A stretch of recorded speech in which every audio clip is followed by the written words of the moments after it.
শুভ সকাল। আমন্ত্রণ জানাচ্ছি সংবাদ পর্যালোচনা ভিত্তিক আরটিভির নিয়মিত আয়োজন নিটোল রাজপত্রিকা। আপনাদের সঙ্গে আছি আমি সাইফুল হক।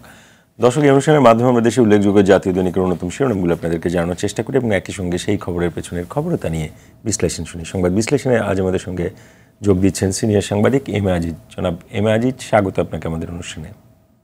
ধন্যবাদ। দর্শক, অনুষ্ঠানটি ফেসবুকে ও ইউটিউবে সরাসরি সম্প্রচার হচ্ছে। চলে যাবো আলোচনায়, তবে তার আগে জানিয়ে দিচ্ছি দেশের প্রধান জাতীয় দৈনিকের প্রধান শিরোনামগুলো। প্রথমে রয়েছে দৈনিক যুগান্তর। তাদের প্রধান শিরোনাম, আশ্রয় কেন্দ্র থেকে ফিরছে মানুষ, বন্যার আরও উন্নতি, বিধ্বস্ত বাড়িঘর মেরামত করে স্বাভাবিক জীবনে ফিরতে আরও সময় লাগবে। 11 জেলায় এ পর্যন্ত মৃত্যু 52 জনের। এর পাশে যেটি রয়েছে, 15 বছরে 1,05,000 কোটি টাকার 95 প্রকল্প, কর্তাদের পকেটে 30 ভাগ। এরপরে রয়েছে ক্ষমতাধর সেই এসপি শফিকের কিছুই হয়নি, দুর্নীতি ও ক্ষমতা অপব্যবহার করা ছিল যার নেশা। এর পাশে রয়েছে 43 লাখ মামলার পাহাড় আদালতে, সুপ্রিম কোর্টে মামলার সংখ্যা 6 লাখ। বিস্তারিত শুনব। দৈনিক কালের কণ্ঠ, তাদের প্রধান শিরোনাম, গুম বিরোধী সনদে সই বাংলাদেশের, এটি আমাদের জন্য, বিশেষ করে মানবাধিকার কর্মীদের জন্য একটি বড় মাইলফলক। 700 জনের ওপরে মানুষ এখনও পর্যন্ত গুমের কারণে নিখোঁজ হয়ে আছেন। এরপর রয়েছে স্বজনের ফিরে আসার অপেক্ষায় 416 পরিবার, আন্তর্জাতিক গুম দিবস আজ। 15 বছরে গুমের সংখ্যা 629, 78 জনের মরদেহ উদ্ধার, গ্রেপ্তার 73 জন, ছাড়া পেয়েছে 62 জন। এরপরে রয়েছে বন্যায় 8,000 কিলোমিটার সড়কের ক্ষতি, নামছে পানি, বাড়ছে রোগবালাই। এরপরে যে খবরটি রয়েছে, কাল থেকে রাজনৈতিক দলগুলোর সঙ্গে বৈঠক, প্রধান উপদেষ্টার সঙ্গে বিএনপির মতবিনিময়, দ্রুত নির্বাচনের ব্যাপারে ফখরুলের আশাবাদ, সংস্কারের ক্ষেত্র নিয়ে মতামত দেবে দলগুলো। এরপরে রয়েছে দৈনিক সমকাল, 2-3 সপ্তাহের মধ্যে রোড ম্যাপ দিতে পারে অন্তর্বর্তী সরকার, বৈঠকে বিএনপির আহ্বানে প্রধান উপদেষ্টার সাড়া, কাল রাজনৈতিক দলের সঙ্গে সংলাপ শুরু করবে প্রধান উপদেষ্টা। এর পাশে রয়েছে শত শত পরিবার আজও আছে অপেক্ষায়, আজ গুমের শিকার ব্যক্তিদের স্মরণে আন্তর্জাতিক দিবস, এখনও নিখোঁজ রয়েছে 383 জন। এরপরে কালো টাকা সাদা করার বিশেষ সুযোগ বাতিল, একটি শিরোনাম দেখতে পাচ্ছি। উপদেষ্টা পরিষদের বৈঠকে এই সিদ্ধান্তটি হয়েছে। এরপরে দৈনিক প্রথম আলো, যেখানে বেঁচে থাকাই দুঃসহ যন্ত্রণার, আন্তর্জাতিক গুম প্রতিরোধ দিবস আজ, এটি নিয়ে তাদের প্রধান শিরোনাম। এবং গুম বিরোধী আন্তর্জাতিক সনদে স্বাক্ষর করেছে বাংলাদেশ। পাশে রয়েছে সব থানা চালু হলেও পুলিশ আগের মতো তৎপর নয়, থানাগুলোয় ভুক্তভোগীদের ভিড় কম, আসামি ধরতে অভিযানে যেতে ভয় পাচ্ছে পুলিশ। পেছনের পাতায় রয়েছে কিছুটা বেড়েছে ডিম ও মুরগির দাম, নিত্যপণ্যের বাজার নিয়ে সাপ্তাহিক যে প্রতিবেদন তাদের। এরপরে দৈনিক আমাদের সময়, কালো টাকা সাদা করার বিধান বন্ধের সিদ্ধান্ত, দেশে 2023 সালের জানুয়ারি পর্যন্ত 47,000 কোটি টাকা সাদা করা হয়েছে, বৈষম্য রোধে বড় ভূমিকা রাখবে এই সিদ্ধান্ত বলে জানানো হয়েছে। পাশে রয়েছে বিশেষ নিরাপত্তা পাবেন না বঙ্গবন্ধু পরিবারের সদস্যরা, উপদেষ্টা পরিষদের 4র্থ বৈঠকে এই সিদ্ধান্ত হয়েছে। এর পাশে রয়েছে IMF-এর কাছে আরও ঋণ চাইলেন অর্থ উপদেষ্টা। দৈনিক বণিক বার্তা, বছরে 1400 কোটি টাকা আয়ের প্রাক্কলন, 6 মাসে আয় হয়েছে 37 কোটি টাকা। পদ্মা সেতুর যে রেল সংযোগ প্রকল্প, সেটির বিস্তারিত তুলে ধরা হয়েছে। পাশে রয়েছে আন্তর্জাতিক গুম বিরোধী আন্তর্জাতিক সনদে সই করল বাংলাদেশ। সবশেষ the daily star, victim pin points DGFI detention centre, international day of the victims of enforced disappearance, আন্তর্জাতিক গুম দিবস আজ, এটি খবর করা হয়েছে। সবশেষ যে শিরোনামটি রয়েছে, no BNP Jamaat alliance exist now, Fakhrul tells Star in an exclusive interview. দর্শক, সংবাদ শিরোনামগুলো শুনছিলেন, চলে যাচ্ছে বিস্তারিত আলোচনায়। শুরুটা করতে চাই দৈনিক সমকালের একটি শিরোনাম দেখতে পাচ্ছি যে আজ বিশ্ব গুম দিবস, এবং তার আগের দিন মানে গতকাল জাতিসংঘের যে আন্তর্জাতিক গুম বিরোধী যেই সনদ আছে সেখানে বাংলাদেশ সই করেছে, এবং এটি মানবাধিকারের ক্ষেত্রে একটি বড় মাইলফলক বলে তারা বলছেন। যেটি বিষয় হচ্ছে যে গত 15 বছরে নানাভাবে আইনশৃঙ্খলা রক্ষাকারী বাহিনীর হাতে আমরা যে গুমের চিত্রটি দেখছি, 17 বছরে এই সংখ্যাটা 629, মানে রেকর্ডেড সংখ্যা, যার মধ্যে এখনও 383 জন, প্রায় অর্ধেকের বেশি মানুষ এখনও নিখোঁজ রয়েছেন। এই গুম প্রতিরোধ আইনে যে এই সনদে বাংলাদেশ সই করলে এর ফলে আসলে কি উন্নতিটা হবে একটু যদি বলেন। ধন্যবাদ আপনাকে। আসলে আপনার বিভিন্ন সংগঠন বাংলাদেশে এই গুম বিরোধী আন্দোলন, গুম বন্ধ করার চেষ্টা করতে থাকে এবং বাংলাদেশ কিন্তু দাবিও তোলা হয় যে আন্তর্জাতিক কমিশনের এই যে গুম বিরোধী আন্তর্জাতিক সনদে স্বাক্ষর করার জন্য, কিন্তু সরকার এটা করেন।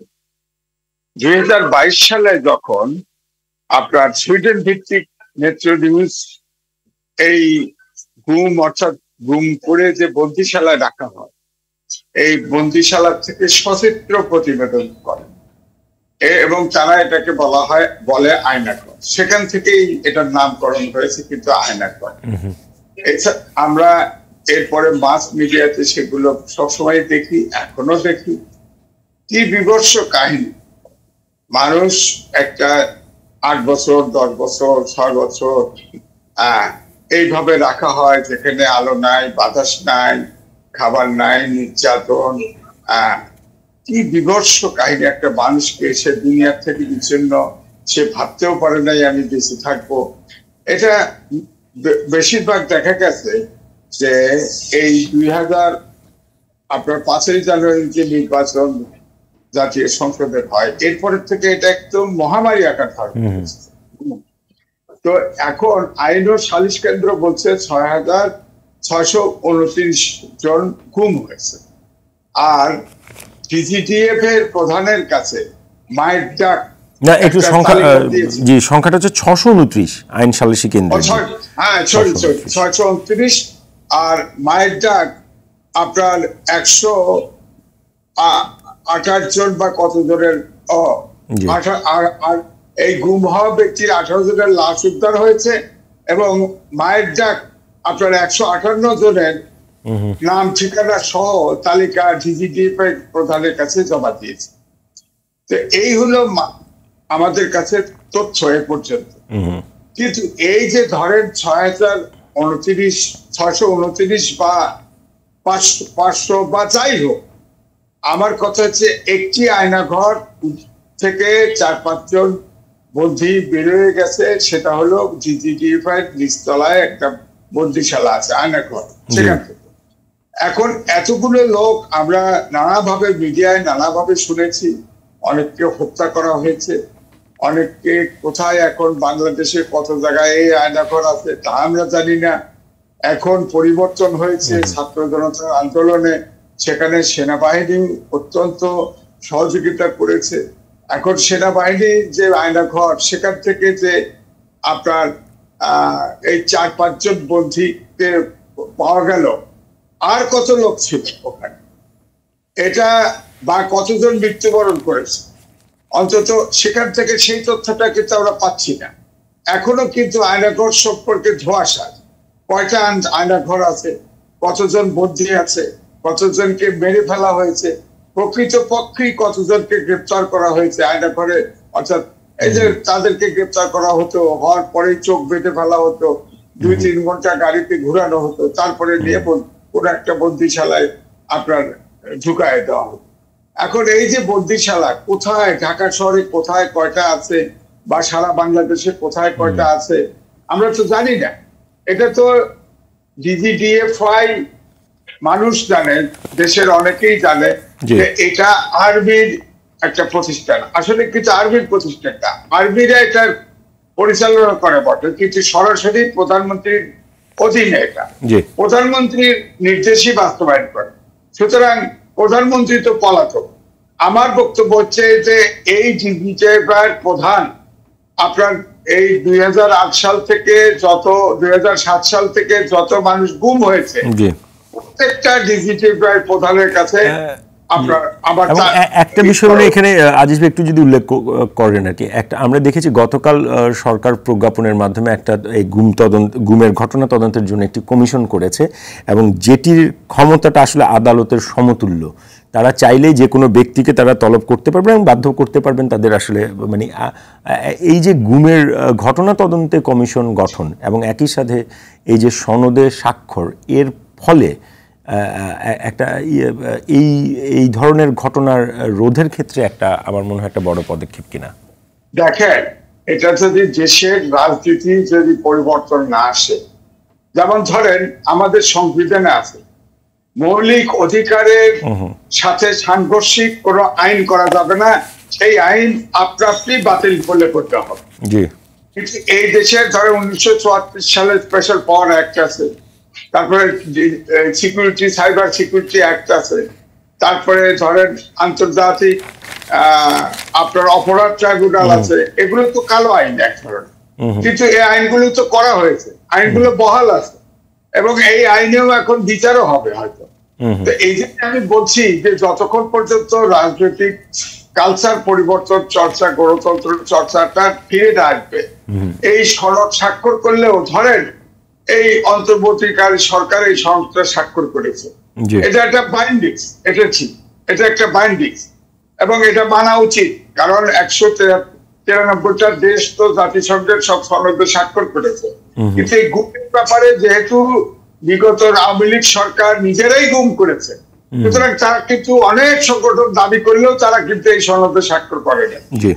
এখন আমাদের সময় আসছে আমরা এই যে গুমের সনদে স্বাক্ষর করেছে, এটা নিঃসন্দেহে মাইল ফলক, নিঃসন্দেহে মাইল ফলক। একটা মানুষের কোনো অধিকার নাই, বাঁচার অধিকার নাই। এই গুম কাকে আপনি দেখেন নেত্র নিউজে যখন নিউজ করে তখন কিন্তু সরকারকে জিজ্ঞেস করা হয়েছে, সরকার এটা উড়াই দিছে, না দেশে কোনো গুম নাই। জাতিসংঘ থেকে 600 লোকের চাইছে, গুমের তথ্য চাইছে, বলেছে এরা নদীতে ডুবে মারা গেছে, কেউ বাড়ির থেকে গোসা করে চলে গেছে, কথা ভাইসারি কথা বলছে। এখন তো অন্ততপক্ষে 5-6 জন বেরিয়েছে এবং যে তথ্যটা দেওয়া হচ্ছে যে 600 আপনার কি 29 জন, এরা কি আসলেই সবগুলো গুম হয়েছে? এই লোকগুলো তো বাড়িতে নাই, তো এরা তো গুম হয়েছে, কোনো না কোনো ভাবে গুম হয়েছে, সে তথ্য তো লাগবে। এই জন্য যে কমিশন করা হয়েছে, যে কমিটি করা হয়েছে, এটা নিঃসন্দেহে দরকার, কারণ এই গুমটা যাতে আমার কথা হলো গুম, অনাচার, অবিচার যা কিছু ঘটেছে তার কঠিন তদন্ত এবং সুনির্দিষ্ট ভাবে, যেমন ধরেন এই যে তদন্ত হচ্ছে, আমলা, পুলিশ, রাজনীতিবিদ, এমনকি বিচার বিভাগের প্রধান বিচারপতি সহ কেস হলো, কিন্তু একটা সেক্টর কিন্তু আনটাস্ট হয়ে গেছে, নিরাপদে ঘুষ খায়, নিরিবিলি ঘুষ খায়, সেটা হলো ইঞ্জিনিয়াররা। একটা ইঞ্জিনিয়ার ভিতরে কিছু কেস হচ্ছে না। আমি বলতে চাই যে এই যে আপনার দুর্নীতিতে যে জাতীয়করণ করা হয়েছে, মানুষ হত্যাটার এই যে ধরেন গতকাল চিটাগাঙে রাস্তায় মোটরসাইকেল এসে 2 জনকে গুলি করে হত্যা করা হয়েছে। সুতরাং এই হত্যা এবং সমাজের বিরুদ্ধে অনাচার জাতীয় যত কাজ আছে, সব কাজে এই অন্তর্বর্তী করলে সরকার নির্ভরভাবে তদন্ত করে তাদেরকে কঠিন শাস্তি দিতে হবে, যাতে আমরা মানসিক ভাবে যে মানুষের মনোজগৎ যে নষ্ট করে ফেলা হয়েছে, এই মনোজগৎকে যতক্ষণ পর্যন্ত আপনার শানিত করতে না পারবো, যতক্ষণ পর্যন্ত দেশের মমত্ববোধ, দেশের প্রতি মমত্ববোধ আনতে না পারবো, অন্যায় যে অন্যায় তাকে ঘৃণা করতে হবে, সেটাতে জড়িত হওয়া যাবে না, দেশকে ওই জায়গায় নিতে হবে। এই জন্য যে সংস্কারের কথাগুলি বলা হচ্ছে, এটা অনেক সময় সাপেক্ষ কথা, এই জন্য বললে অনেক সময় লাগবে। 15-20 বছরে যদি গণতান্ত্রিক এবং মানবিক দেশ গড়তে চাই, তাহলে সব রাজনীতিবিদ, জনগণকে কিন্তু, এটা তো সমাজতান্ত্রিক বিপ্লব হয় নাই যে কালচারাল রেভলিউশন করে মনোজগতের পরিবর্তন ঘটাবে। এটা সুশাসন, আইনের শাসন, মানবিক দেশ গড়ার লক্ষ্য নিয়ে আপনার এই মানুষকে 10-20 বছর ধরে যেমন আস্তে আস্তে ধ্বংস হয়ে গেছে মানুষের মনোজগৎ, এটাকে উদ্ধার করতেও 15-20 বছর সময় লাগবে। এটা সবগুলো সবারই দায়িত্ব। তা আমি বলবো যে বিশেষ করে এই যে 1000 লোক হত্যা করা, তার চাইতে একজনকে গুম করা আমার কাছে মনে হয় অনেক বেশি কষ্টদায়ক। সুতরাং এই গুমের কালচার যাতে আর কেউ না করতে পারে, সুতরাং প্রতিটা কেস খুঁজে খুঁজে বের করে, যে গুম তো অবশ্যই সাবেক প্রধানমন্ত্রী শেখ হাসিনার অনুমোদন ছাড়া এবং হোম মিনিস্ট্রির অনুমোদন ছাড়া গুমও হয় নাই, ক্রসফায়ারও হয় নাই, তাদের অনুমোদন দেওয়া হয়েছে।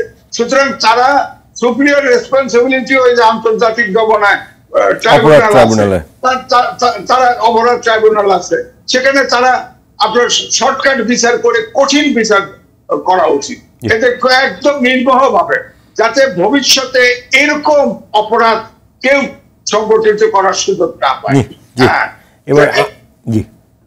এবার আমরা আরেকটা জি, আপনার এই কিছু বলার আছে আর এই বিষয়ে? আমি এটাই বলতে চাই যে অন্যায়কে অন্যায়, এটা আমরা ছোটবেলায়, আমরা ছোট জীবনে যে ঘুষ খেত, দুর্নীতি করত, মন থেকে ঘৃণা করতাম। এখন তো কোনো টাকাওয়ালা চুরি করে না কি করে, টাকাওয়ালা হলেই ক্ষমতা পায়।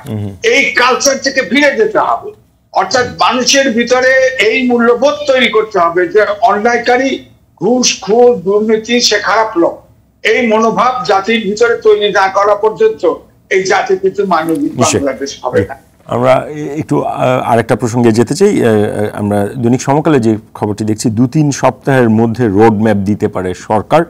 বিএনপির মহাসচিবের সাথে গতকাল যেই প্রধান উপদেষ্টার একটি বৈঠক হয়েছে, সেখানে তারা বলেছেন যে রাজনৈতিক দলগুলোর সাথে সংলাপ তারা শুরু করতে চাইছে এবং সরকার দ্রুত দেশকে স্থিতিশীল পর্যায়ে নিয়ে আসবে এবং এমনটা আশা ব্যক্ত করেছেন মির্জা ফখরুল। এখন প্রশ্নটি হচ্ছে যে যেহেতু এটি অন্তর্বর্তীকালীন সরকার এবং রাজনৈতিক দলগুলো যারা আছেন তারাও কিন্তু বারবার সংস্কারের কথা বলছেন এবং একই সাথে একটি নির্বাচনী রোড ম্যাপের ঘোষণা তারা চাইছেন এবং দ্রুত যে নির্বাচন পরিবেশ তৈরি করে নির্বাচনের দিকে এগোনোর জন্য বলছেন এবং সেই ক্ষেত্রে 2-3 সপ্তাহের মধ্যে একটা রোড ম্যাপ আমরা পাবো এবং এই অন্তর্বর্তী সরকারের পুরোপুরি রূপরেখাটাও স্পষ্ট হবে বলে বলা হচ্ছে। বিষয়টা আসলে কেমন হতে পারে? না, আমার কথা হচ্ছে, আমি আগেও বলেছি, সেটাই আমি রিপিট করছি, যে আপনার গত 15-16 বছর বিরোধী দলগুলি আন্দোলন করেছে। আন্দোলনে তারা অনেক মানুষ তাদের প্রাণ দিয়েছে, জেলে গেছে, অনেক নির্যাতন হয়েছে, হয়তো গুম খুনও হয়েছে, কিন্তু তারা তো সরকারকে হটাতে পারেনি।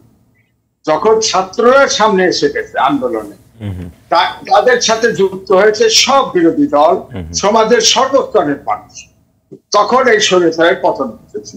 আপনি খেয়াল করে দেখেন, পতন হওয়ার একদিন আগ পর্যন্ত মনে হতো যে কোনো ভাবেই হোক না কেন, দমন করে হত্যা করে হলেও এই সরকার টিকে থাকবে, কিন্তু শেষ পর্যন্ত পারে নাই। আর্মি কেউ ব্যবহার করতে পারে না। আর্মি নেমেছে ঠিকই, কিন্তু আর্মি কিন্তু এই মিরপুর 10 নম্বরে যখন হেলমেট বাহিনী এসে নামছে অস্ত্র নিয়ে গুলি করে, তখন কিন্তু আর্মি ব্ল্যাঙ্ক ফায়ার করে তাদেরকে সেভ করেছে, যাতে কেউ ছাত্ররা বা কোনো মানুষ মারা না যায়। এভাবে আর্মিরা খুব ভালোভাবে কিছু জিনিসটা হ্যান্ডেল করেছে। আমার বক্তব্য হচ্ছে যে ছাত্ররা চেয়েছে এবং আমরাও চেয়েছি একটা মানবিক বাংলাদেশ হোক এবং আইনের শাসন, সুশাসন থাকুক, প্রত্যেকটা প্রতিষ্ঠানে সুশাসন থাকুক, আইনের শাসন থাকুক। এর কারণে সংস্কার দরকার। এখন এই সংস্কার দরকারের ক্ষেত্রে আমি বলেছি, যেহেতু এই আন্দোলনে সবাই অংশগ্রহণ করেছে এবং দেশ চালাবে ফাইনালি রাজনীতিবিদ, এবং রাজনীতিবিদ এবং দেশের মালিক সংবিধানের অনুচ্ছেদ 7 অনুচ্ছেদের মালিক হলে জনগণ। জনগণ 3 বার ভোট দিতে পারে। এই ছাত্ররা যে আন্দোলন করেছে এরা কেউ ভোট দিতে পারে, ভোট তো আলটিমেট ডেস্টিনেশন তো ভোট হয়ে যাবে গণতন্ত্র তৈরি করতে হলে। কিন্তু এখানে অনেকগুলো সংকট, বিরোধী দল যেভাবে চাচ্ছে, ব্যক্তিগতভাবে আমি কিন্তু সেভাবে বলছি না। এই কারণে যে আমি বরাবরই বলছি যে অন্তর্বর্তীকালীন সরকার এরা চিরস্থায়ী না, এদেরকে সংস্কারগুলো কি হবে প্রায়োরিটি একটা তালিকা দেওয়া হচ্ছে, সেই তালিকা অনুযায়ী একটা নিরপেক্ষ নির্বাচন হবে, মানবিক বাংলাদেশ হবে, আইনের শাসন তৈরি হবে, সৃষ্টি হবে। এইগুলো যখন সংস্কারের মধ্যে যে কাজগুলি করলে সংস্কার হয়, সেগুলো করে আপনার রাজনৈতিক দলগুলোর সাথে মত বিনিময় করতে হবে, করে একটা নিরপেক্ষ নির্বাচন দিয়ে তাদের দায়িত্ব শেষ করবে। এখন আমার প্রশ্ন হচ্ছে যে রাজনৈতিক দলগুলো আপনি দেখেন, যেভাবে আমরা চাইছি রাজনৈতিক দলগুলো কি সেভাবে প্রস্তুত? আপনি বলেন যে আমি লিখেছি, এটা তো আর গোপন করতে পারবো না। কোন একটি দলের ভিতরে গণতন্ত্র আছে বলেন? এই দলগুলো যদি নির্বাচনে জিতে যায়, এই অবস্থায় জিতে যায়, তো একই রকম তো হবে।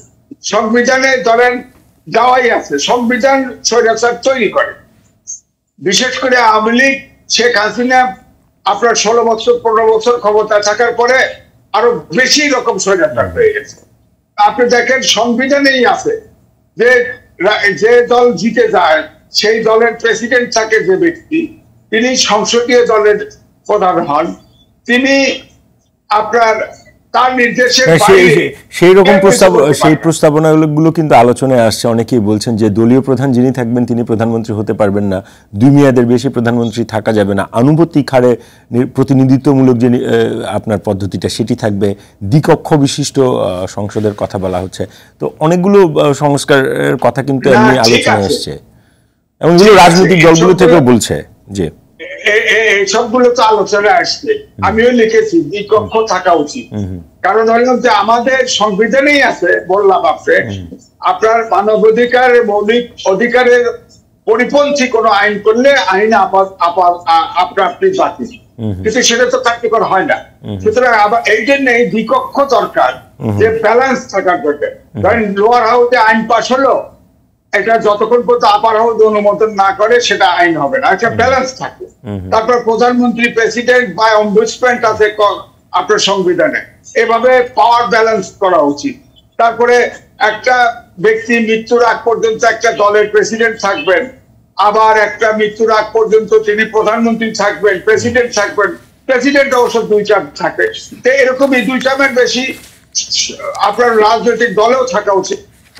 প্রত্যেকটা দলের রাস্তা বের করতে হবে যে আপনার রাজনৈতিক দলগুলোর ভিতরে গণতন্ত্র চর্চা করতে হবে, এটাও কিন্তু এনশোর করতে হবে। না হলে আপনি টোটাল, আমার কথা হচ্ছে একটা মানবিক আইনের শাসন, মানবিক দেশ, আইনের শাসন, সুশাসন তৈরি করার ক্ষেত্র তৈরি সংস্কারে থাকতে হবে। এবং সেই ক্ষেত্রে অবশ্যই বিরোধী দল যতগুলি আছে সবার সাথে আলোচনা করবে। এইটা যতক্ষণ পর্যন্ত এনশোর না হয়, অর্থাৎ মানবিক বাংলাদেশ, আইনের শাসন, সুশাসন, ততক্ষণ পর্যন্ত এই তত্ত্বাবধায়ক সরকারকে বিরোধী দলগুলি, রাজনীতিবিদ, জনগণ সবাই সাহায্য করা দরকার, যে আমরা আর পূর্বের অবস্থায় দেশকে ফিরে নিতে চাই না।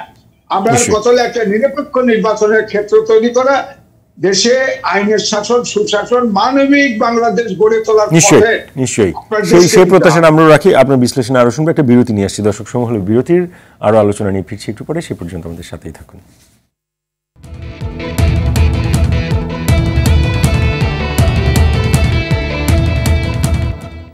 দর্শক, বিরতি পরে আবার স্বাগত জানাচ্ছি আমাদের নিয়মিত আয়োজন নিউট্রাল রাজপত্রিকা সংবাদ বিশ্লেষণ। আমাদের সঙ্গে আছেন সিনিয়র সাংবাদিক এম আজিজ। জনাব এম আজিজ, ফিরছি আলোচনায়। এবারে যে বিষয়টি আনতে চাই আলোচনায়, কালো টাকা সাদা করার বিশেষ সুযোগটি বাতিল করা হয়েছে এবং উপদেষ্টা পরিষদের বৈঠকে এটিও একটি গুরুত্বপূর্ণ সিদ্ধান্ত এসছে। চলতি 2024-25 অর্থ বছরে আসলে বাজেটে নির্দিষ্ট হারে কর দিয়ে কালো টাকা সাদা করার একটা সুযোগ রাখা হয়েছিল।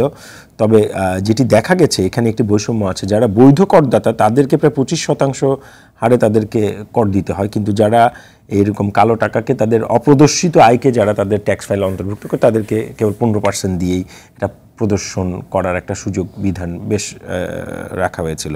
প্রশ্নটি হচ্ছে, এর মধ্য দিয়ে আসলে আমরা গতকাল উপদেষ্টাদের একজনকে বলতে শুনেছি আসলে যেটুকু লাভ হওয়ার কথা সেটুকু আসলে হয়নি, এবং দেখা গেছে কেবল 2023 সালের জানুয়ারি মাস পর্যন্ত এই সুযোগে 47,000 কোটি টাকা কেবল আপনার সাদা করা হয়েছে, যেখানে আমরা লক্ষ লক্ষ কোটি টাকার দুর্নীতির কথা আমরা শুনতে পাচ্ছি।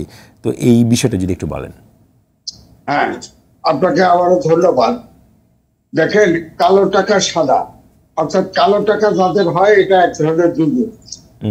তাদেরকে আপনি রিবেট দিলেন, অর্থাৎ আপনি ট্যাক্স দিবেন 25% দিয়ে, আর যে টাকাটা অসৎ উপায়ে অবলম্বন করে টাকা রোজগার করেছে সে দিবে 10%। এটা একটা বৈষম্য। 2 হলো, কালো টাকা কেন জমা হয়নি? আজকে কয়েকটা বাজেটে এটা করা হয়েছে, কিন্তু কালো টাকা আশানুরূপ কিন্তু জমা হয় না। এই অল্প পয়সা দিয়েও কালো টাকা আসে না। এটার কারণ হচ্ছে যে যখন আইনে আপনার কালো টাকা সাদা করা হয় বটে, অর্থাৎ ট্যাক্স দেওয়া হলো, কিন্তু সোর্স কিন্তু উল্লেখ করতে তারা বাধ্য না। হ্যাঁ, সোর্স কিন্তু তারা জিজ্ঞেস করতে পারে, অর্থাৎ সে করাপশন কেসে পড়ে যেতে পারে। এই জন্য পার্লামেন্টে শুধু ফ্ল্যাটলি বলে দেওয়া হয় এত পার্সেন্ট দিলে কালো টাকা সাদা করা হয়। আরেকটা শব্দ যদি জুড়ে দেওয়া হতো যে না, তাদের কোনো আইনে তাদের এটা নিয়ে প্রশ্ন করা যাবে না, তাহলে কিন্তু হয়তো সাহস করতো। এখন কালো টাকা আনারা কম পয়সা দিয়েও তাদের এই কালো টাকা হোয়াইট না করে টাকা পাচার করে দেয় বিদেশে। এবং বলা হচ্ছে যে এর ফলে যেটা হয়েছে যে দুর্নীতি যে উৎসাহিত হয়েছে তার একটা চরম রূপ আমরা আসলে দেখতে পেলাম।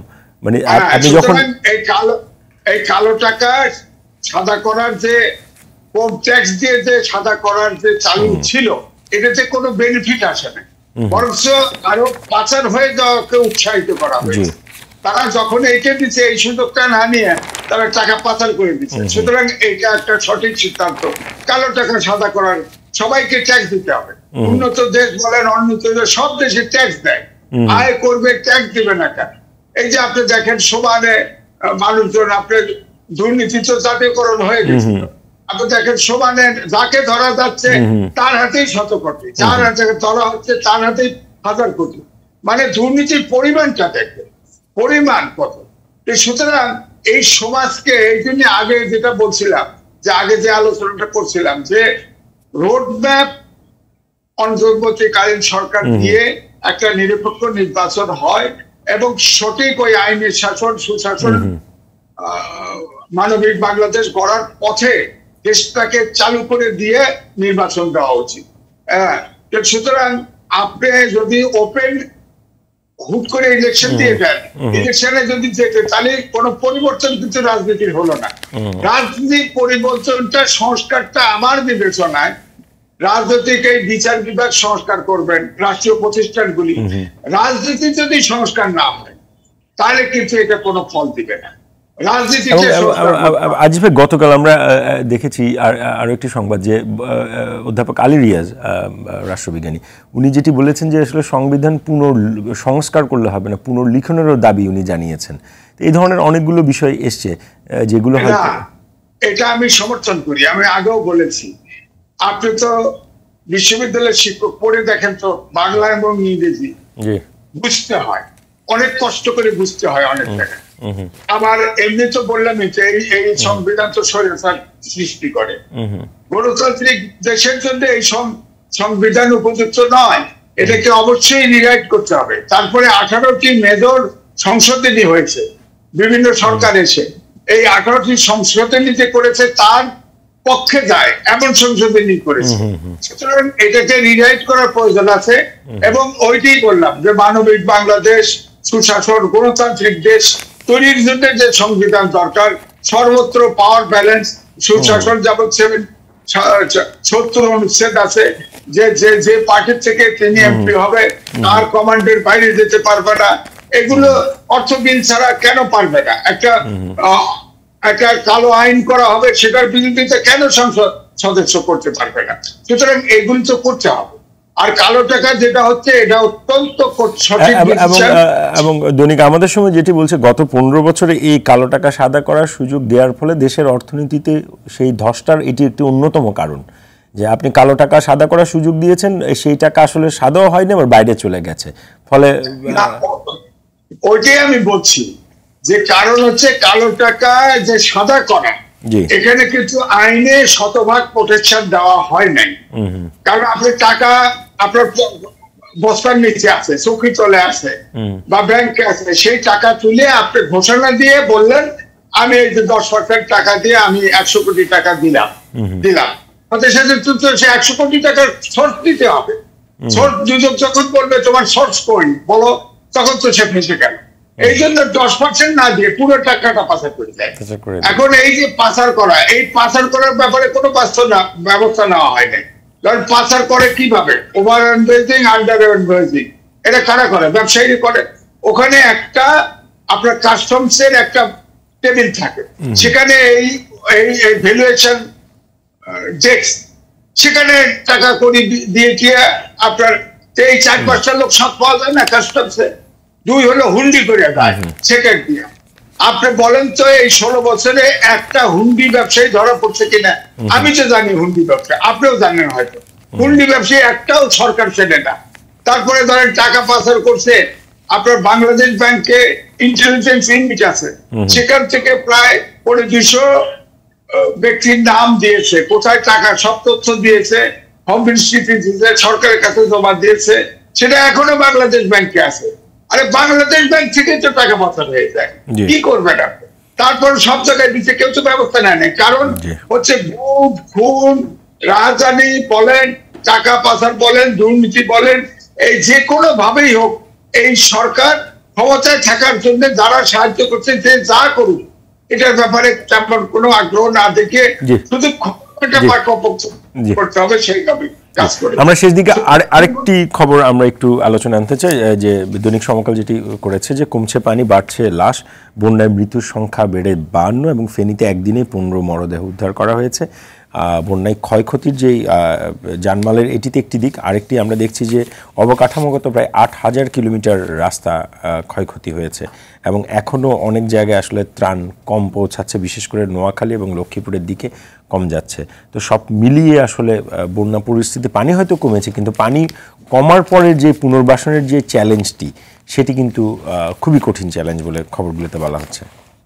হ্যাঁ, এটা একটা বড় চ্যালেঞ্জ। বিশেষ করে পানিবাহিত রোগগুলো বাড়ছে, পানিবাহিত রোগ, চিকিৎসা যেটা এখন সংকট দেখা দিচ্ছে, কিন্তু চিকিৎসা কিন্তু দেওয়া যাচ্ছে না। অত গহীন অনেক আপনার ইন্টেরিয়র এরিয়া আছে যেখানে এখনো পর্যন্ত প্রপারলি ত্রাণও পায় না, এমনও হয়েছে। সুতরাং এরপরে খাওয়ার পানি, আপনার চিকিৎসা, এসবগুলো কিন্তু করা খুবই কঠিন, কারণ সব ইনফ্রাস্ট্রাকচার ধ্বংস হয়ে গেছে। তবে একটা জিনিস কিন্তু বলতে হবে যে আমরা এ পর্যন্ত যা বন্যার সম্পর্কে শুনেছি, এই বন্যার ভিতরে কিন্তু দুর্যোগের ভিতরে আমাদের বসবাস করতে হবে। কারণ আমাদের দেশের 54টা রিভার ভারতের সাথে, এই ভারতের আন্তর্জাতিক রিভার, আন্তর্জাতিক আইন আছে, সেই আইন কিন্তু ভারত মানছে না। এবারে যে বন্যা হয়েছে, এই বন্যা কিন্তু যেটা মাস মিডিয়াতে বলা হয়েছে এটা একটা রাজনৈতিক বন্যা, আমি কিন্তু একমত না। কারণ হচ্ছে যে ধরেন ওয়ার্ল্ড ব্যাংক বলছে যে আগামী আপনার 5 বছর পর থেকে দুর্যোগ আরো বাড়তে থাকে এবং হিমালয় পর্বত এটা 10% করে কিন্তু ডাইলুট হয়ে যাচ্ছে, গলে যাচ্ছে, এবং এটা 80% গলে যাবে। এই যে পানি ধারণটা কোথায় হবে? আমাদের এই যে বাঁধ যেটা বলা হয়েছে, এক্সপার্টরাও বলে ওখানে বাঁধ, ওখানে ব্যারেজ, এগুলো কিন্তু সমাধান না। আসলে নদীর প্রাকৃতিক নিয়মে চলাচল প্রবাহ ঠিক রাখতে হবে। কারণ এই যে বন্যাটা কম হতো যদি আমাদের নদীর নাব্যতা, এই অঞ্চলে আমরা নিচু ভাটির এরিয়া, যদি নাব্যতা ঠিক থাকতো, পানিগুলো যদি সমুদ্রে যেতে পারতো। নাব্যতা নাই, পানি বের হতে পারে নাই, বন্যায় আমরা ডুবে গেছি। সুতরাং যেসব বলা হচ্ছে, ধরেন তিস্তা নিয়ে বক্তব্য, তিস্তায় তো 12টা ড্যাম এবং আপনার ব্যারেজ করা হয়েছে, প্রকল্প করা হয়েছে। ওখানে আমাদের করে আপনার পানির চুক্তি করে কি লাভ এখন? কারণ 54টা রিভার যে ভারত রিভার লিঙ্কিং প্রজেক্ট করছে, সেখানেও তিস্তা আছে এবং সেই প্রজেক্টে আমাদের কোনো অংশীদারিত্ব নাই, অর্থাৎ আমাদের কোনো জিজ্ঞেস করছে না। এই রিভার লিঙ্কিং প্রজেক্টের সাথে তিস্তাও আছে। তো এইটা এখন কাজ শুরু করে নাই, কারণ তাদের বিশাল প্রজেক্ট, এটাতে তাদের ফান্ড নাই। কিন্তু আমার তো মনে হয় ভারত আমাদের জন্য এই 54টা রিভার প্রজেক্ট যদি করে, আমাদের জন্য আরো ভয়াবহ সমস্যা তৈরি হবে। সুতরাং এখনই এই সরকারকে প্রস্তুতি নিতে হবে যে বাস্তবসম্মত এই ড্যাম বাদ দিয়ে সম্ভব না। আমি ম্যাস মিডিয়াতে শুনছি যে ভারত বাদ দিচ্ছে যত ফিট, তার ডাবল বাদ দেবো, এটা তো সমাধান না।